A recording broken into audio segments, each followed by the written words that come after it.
Di video ini gue bakal bahas tentang JavaScript. Bukan fundamental JavaScript, tapi gue bakal masuk ke mini project buat game sederhana dengan JavaScript. Gamenya namanya Where Am I? Jadi di sini bakal ada 4 kotak. Dari sini kita bakal nebak di mana I-nya ini berada. Di kotak 1, 2, atau 3, atau 4. Nah, kita bakal tebak dan masukin angkanya di bawah. Contoh di sini gue bakal nebak dia berada di kotak nomor 3. Kemudian gue bakal jawab. Nah, kalau misalnya jawabannya salah, dia bakal muncul kayak ini. Ini jawaban yang gue tadi masukin, terus ini jawaban yang benar. Kemudian kalau misalnya jawabannya benar, dia bakal memunculkan notifikasi kecil di bawah ini, selamat Anda benar atau gimana gitulah. Sebelumnya bagi teman-teman yang belum kenal gue, kenalin, gue Ahmad Abdillah, bisa dipanggil Ahmad, gue web developer, dan sekarang lagi berusaha aktif bikin konten di sosmed. Gue bikin di Instagram, di TikTok, dan juga di YouTube. Oke, kita bakal langsung masuk ke pembuatan projectnya. Jadi di sini gue udah bikin folder baru namanya JS Where Am I, atau nama gamenya. Kemudian silakan teman-teman buka kode editor teman-teman. Nah, di sini gue bakal pakai Visual Studio Code ya. Nah, dari folder yang udah kita bikin tadi, drag and drop aja di Visual Studio Code-nya. Pertama kita bikin file HTML-nya dulu. Buat new file di sini, terus berikan nama index.html. Nah, untuk template-nya, teman-teman gak usah bingung, gue udah siapin template-nya. Jadi lu pada tinggal cek link di deskripsi aja, gue bakal cantumin di sana. Dan dia bakal ngarahin teman-teman ke sini. Nah, kalian tinggal masuk aja ke sini. Kemudian tinggal di copy saja ini. Copy raw file. Kalau udah di copy, baru pastein aja di sini. Kalau sudah, silahkan di run websitenya. Go live. Nah, ini bakal gue pisah.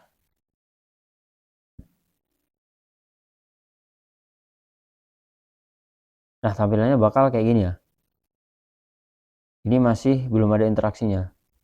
Jadi kalau misalnya dimasukin angka, jawab, dia nggak ngapa-ngapain. Oke, setelah kita pasang template-nya, gue bakal kecilin bagian template-nya aja.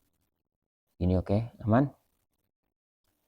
Jadi gue bakal pisahin JavaScript-nya di beda file. Jadi kita nggak bakal bikin di dalam satu file.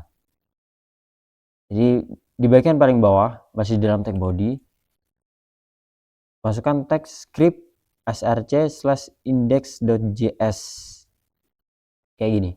Sekarang kita bikin filenya di sini sesuai dengan namanya di sini, index.js. Nah, untuk coding JavaScript-nya bakal kita lakukan di dalam file ini. Oke, kita masuk dulu. Pertama-tama kita ambil dulu data-data yang bakal kita lakukan DOM di sana atau kita lakukan perubahan di sana. Pertama kita bakal ambil wrapper-nya. Wrapper nggak perlu. Kita bakal ambil message-nya. Copy ID message. Terus message. Dokumen .get element by ID. ID-nya message. Oke, kita bakal cek dulu. Kita udah berhasil atau belum dapetin tag pay dengan ID message-nya. Jadi gue bakal console log di sini. Message. Kemudian gue bakal reload. Nah, kemudian gue bakal coba cek inspect-nya. Pergi ke konsol, ini gue pindah ke bawah dulu. Oke. Nah, kita udah dapat tag message-nya. Isinya masih kosong sesuai dengan yang kita lihat di sini. Oke, ID-nya message dan isi tag-nya masih kosong. Oke. Benar. Selanjutnya kita bakal akses pembungkus dari keempat box ini. Jadi di sini gua bungkus pakai ID item containernya. Copy aja ID-nya. Kita panggil di sini cons apa tadi? Item container. Sama dengan dokumen get element by ID. Nah, terus kita cek lagi, benar nggak, berhasil nggak kita ambil datanya. Nah, di console lognya ini udah muncul ya, sesuai dengan tag HTML yang udah kita bikin tadi. Kemudian, oh ya teman-teman, tadi gue pakai auto save ya, jadi gue matiin dulu biar kelihatan perubahannya. Jadi kita ngoding bareng-bareng nih. Setelah kita dapetin item kontainernya, kemudian kita bakal dapetin input formnya buat nangkep perubahan dari apa yang dimasukin sama user. Jadi di sini gue copy aja ID-nya, copy, panggil di sini const input user sama dengan dokumen get element by ID, pastein di sini. Kita cek lagi sudah dapat atau belum, kemudian kita save. Nah, ini udah masuk ya, kita udah dapat input formnya. Reload. Nah, ini kita udah dapetin input dengan type-nya number. Jadi value yang bisa dimasukin ke dalam inputnya cuma number doang. Oke, selanjutnya gue bakal ambil tag submit buttonnya. Di sini gue panggil lagi const submit button sama dengan dokumen get element by ID. Pastein di sini. Oke. Const. Oke. Kita cek lagi submit button, save. Nah, ini udah muncul ya. Jawab udah muncul sesuai dengan tagnya. Setelah kita dapetin semua hal yang kita perlukan buat project ini, mulai dari message, item container, input user, submit button. Nah, selanjutnya kita bakal masuk ke logika JavaScript-nya. Gua hapusin dulu tadi. Kemudian yang pertama, kita bakal bikin angka random dulu buat nentuin di indeks mana si item ini berada. Apakah di kotak 1, 2, 3, atau 4. Jadi kita bisa pakai bikin variabel let index item sama dengan kita pakai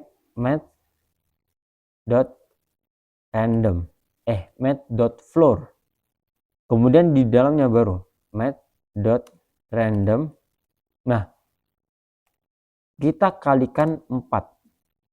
Kenapa kita kalikan 4? Karena metode math.random itu menghasilkan angka antara 0 sampai dengan 0,99. Jadi kita bulatkan ke bawah, terus kita kalikan 4, yang jadi nanti bakal ada value 0 sampai 3,99 dan sekian. Kenapa kita butuh angka 0 sampai 3 bukannya 1 sampai 4? Karena di dalam dasar JS itu indeks dari list itu selalu diawali dengan 0, bukan dengan 1. Jadi kenapa kita butuh angka indeksnya itu 0, 1, 2, dan 3. Setelah kita dapatkan indeksnya, kita coba cek dulu pakai console log index item, save. Nah, ini dapat 0. Coba reload lagi, 0, 0 lagi. Nah, ini angka 3, 3, 2, 2, 3, dan seterusnya. Ini bakal menggenerate angka random antara 0, 1, 2, sampai dengan 3. Nah, itu angka yang bakal kita butuhkan buat menentukan indeks mana item ini berada. Oke, kalau sudah, gue bakal komen dulu ini. Kita udah dapat nih indeksnya. Selanjutnya kita bakal kasih perilaku ketika tombol jawab ini dipencet. Pertama kita panggil dulu submit buttonnya. Submit button add event listener. Nah, eventnya apa yang bakal kita lihat? Yang bakal kita listen atau kita dengarkan. Eventnya adalah klik. Jadi setiap kali button diklik, dia ngapain? Gue bakal coba console log dulu. Button di klik. Jangan lupa kasih kutip ya. Coba Nah, button diklik. Pertama kita bakal dapetin dulu value dari inputnya. Kita coba console log dulu. Console log input user dot value-nya. Oke, save. Dapetin value-nya. Nah, udah sesuai ya. Kita udah bisa dapetin value yang diinputkan sama usernya. Oke, kemudian kita bakal simpen dulu input user ini di dalam sebuah variabel. Jadi di sini kita buat variabel baru, namanya let input data user. Gue bikin kosong dulu. Nah, baru di sini kita ubah isi datanya. Input data user sama dengan input user.value. Kita coba lagi. Kita coba double check di input usernya. Sudah sesuai apa belum? Kita coba. Jawab. Nah, udah sesuai ya. Input user sudah punya value sama dengan yang dimasukin sama user. Setelah kita dapetin input dari usernya, kita bakal lakuin cek. Kita cek dulu apakah data yang diinputkan sama user itu sama dengan lokasi dari item yang kita bikin, di mana lokasinya itu ditentukan sama math random atau angka random yang di-generate oleh JavaScript-nya. Jadi kita bikin pengecekan di sini, if input data user sama dengan index item. Kalau misalnya benar, ngapain nih? Kita coba console log dulu. Kita console log.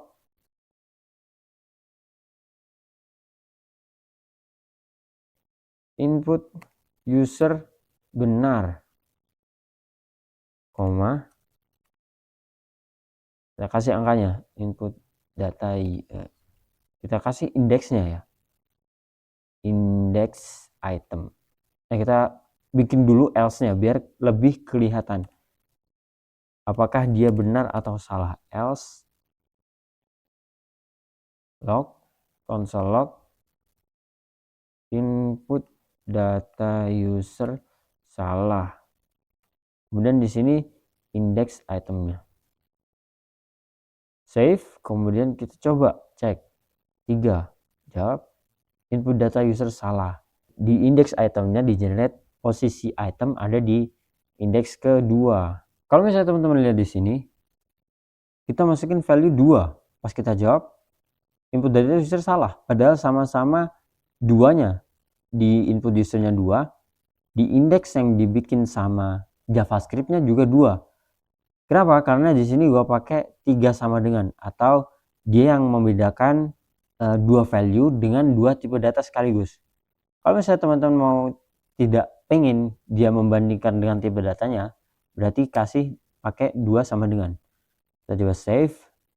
Contoh sini 2, jawab 0. Nah, input user benar 0. Kemudian kalau misalnya teman-teman pengen dia tetap mengecek tipe datanya juga, teman-teman bisa ubah dulu input user value-nya ini, kan yang awalnya string, ubah dulu ke integer. Untuk merubah ke integer tanpa metode, kita bisa pakai plus di depannya. Jadi kalau misalnya kita save di sini, sekarang gue coba cek dulu tipe datanya, tipe type of input data user. Nah, kalau misalnya gue masukin data di sini, jawab. Nah, inputnya tipe datanya number. Tapi kalau misalnya gue hapus plus di depannya, gue save. Nah, kalau kita cek di sini, kita lihat di sini, input datanya string. Jadi kalau misalnya string dibandingkan dengan number itu jelas berbeda ya, karena beda tipe data. Karena di sini kita pakai 3 sama dengan. Jadi gue bakal tambahin plus di depannya. Jadi dia membandingkan value juga tipe datanya. Jadi contoh di sini masukin 3, 2 atau 3, terserah angka. Nah, tipe datanya number. Seharusnya kita udah memberikan kondisi. Kalau misalnya memberikan blok kondisi, kalau misalnya benar dia bakal jalanin blok yang mana. Kalau misalnya salah dia bakal jalanin blok yang mana. Kita bakal eksekusi bagian blok yang benar terlebih dahulu. Di sini konsepnya yang bakal gue bikin adalah kalau misalnya dia benar, dia bakal munculin teks di atas kotak-kotak ini atau di bawah tulisan where am I. Nah, kalau misalnya teman-teman lihat tadi di bagian HTML-nya, di sini gue udah siapin box buat kita nyimpan notifikasinya tadi atau message-nya tadi. Jadi kita tinggal panggil aja sini message.text content sama dengan message yang teman-teman mau masukin apa. Contoh di sini jawaban Anda benar. Sip, mantap. Oke. Kalau misalnya jawaban benar, dia bakal munculin teks ini. Kita coba dulu, save. Contoh di sini gue bakal pakai angka 3. Jawab. Ternyata 1. Coba 1. Jawab. Nah, jawaban Anda benar. Sip, mantap. Itu untuk pesan benarnya. Kemudian gue bakal bikin kalau misalnya salah. Kita pakai message, text content, jawaban Anda salah. Apa? Jawaban Anda salah gitu aja. Kita save, masukin jawabannya. Nah, jawaban Anda salah. Oke, kita udah bisa bikin jawaban, kita kondisi jawaban benar dan juga jawaban salah.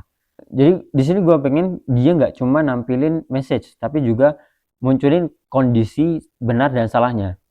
Seperti demonstrasi tadi, kalau misalnya jawaban salah, dia bakal merubah style dari kotak yang dimasukin user dan juga kotak jawaban yang benar. Jadi pertama, kita bakal ambil dulu item-item yang ada di sini. Item-item yang udah kita siapkan tadi.